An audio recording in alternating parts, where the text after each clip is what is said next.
Today, we're going to talk about the final, fatal battle of one of Nazi Germany's most powerful and feared warships, the Scharnhorst. Okay, so picture this. It's December 1943. We're in the freezing, pitch-black darkness of the Arctic Ocean. The German battleship Scharnhorst is on the prowl. She's a lethal predator, stalking Allied convoys in that endless winter night. But here's the thing about this deadly game of cat and mouse. The hunter is about to become the hunted. So how did it all come to this? Well, it all goes back to the strategic chessboard of the Arctic, where both sides were playing a really high-stakes game. You see, ever since Germany invaded the Soviet Union back in '41, a constant stream of Allied ships had been making this incredibly dangerous journey. You have to understand, these convoys weren't just supply runs. They were the absolute lifeline, carrying tanks, planes, and fuel to keep the Red Army fighting on the Eastern Front. And when you look at this map, it really hits you just how insane this route was. The convoys had to sail right by German-occupied Norway, a coastline that was just bristling with U-boats, long-range bombers, and, the most terrifying thing of all, the big German warships. And this brings us to a really key naval idea, the fleet in being. You see, ships like the Scharnhorst and its sister, the Tirpitz, didn't even have to leave port to be a gigantic threat. Just the possibility of them sailing out forced the Royal Navy to tie up huge resources. We're talking battleships, cruisers, destroyers, just to watch them and protect the convoys. It was a constant, massive headache for the Allies. Well, the British were getting tired of playing this game. They'd had enough. The commander of the home fleet, a guy named Admiral Bruce Fraser, decided it was time to stop reacting and take this threat off the board for good. He was switching from defense to offense. And his plan? It was absolutely brilliant. Just a perfectly calculated trap with three key parts. First, he'd use an Allied convoy, JW-55B, as bait that the Germans just couldn't resist. Second, he'd split his forces into two groups to create a pincer, trapping the Scharnhorst between them.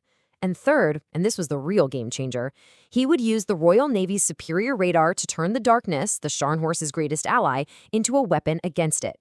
So on Christmas Day 1943, of all days, the Germans took the bait, hook, line, and sinker. The Scharnhorst slipped out of its fjord in Norway to go after the convoy, and just like that, the trap was about to be sprung.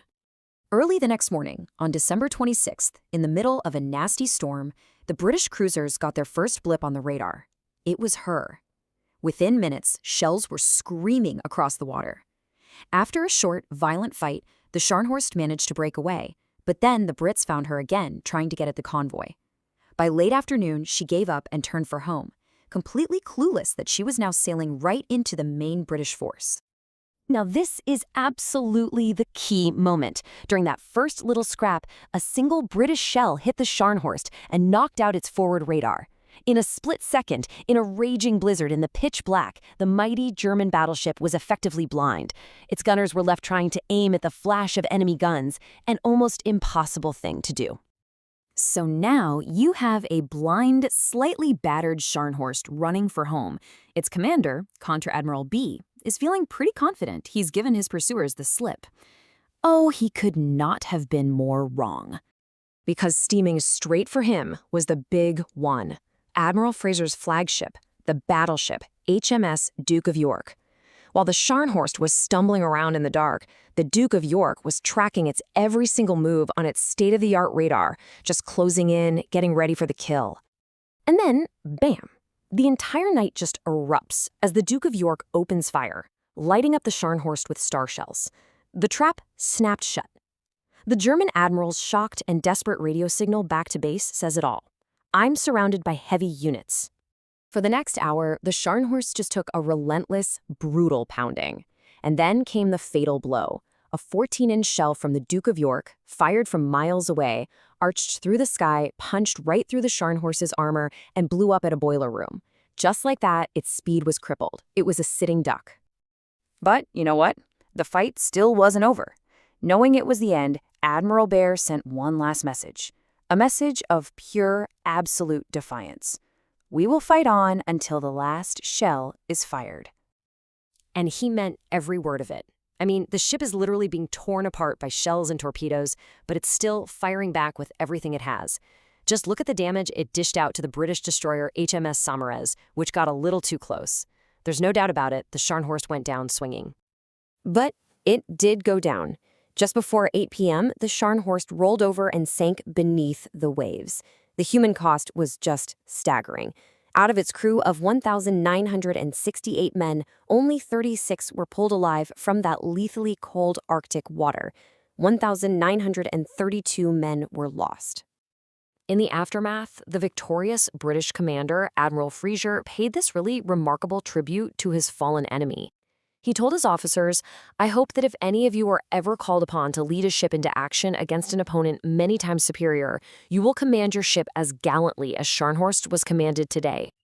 So, the sinking of the Scharnhorst wasn't just another naval victory.